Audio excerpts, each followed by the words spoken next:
Dah. Okey, dah. Okey, Assalamualaikum cikgu. Okey, saya Syahna Nabila nak temu cikgu. Okey, soalan yang pertama, apakah peranan ibu bapa dan komuniti sekolah untuk menangani masalah gejala buli di sekolah?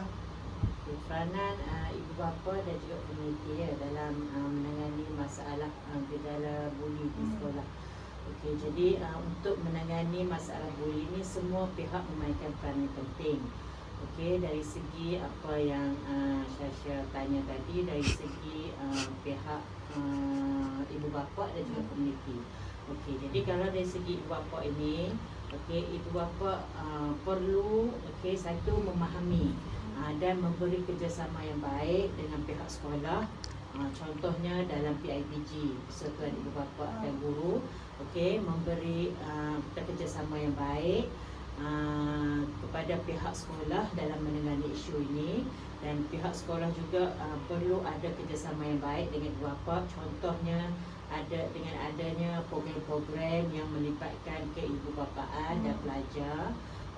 Dan contoh program yang kita boleh buat, ceramah kesedaran. Dari segi komuniti pula mungkin ada hubungan yang baik sesama, contoh dalam masyarakat lah mewujudkan masyarakat yang penyayang. Contohnya ada kerjasama yang baik di antara komuniti, khususnya dari segi kejiranan.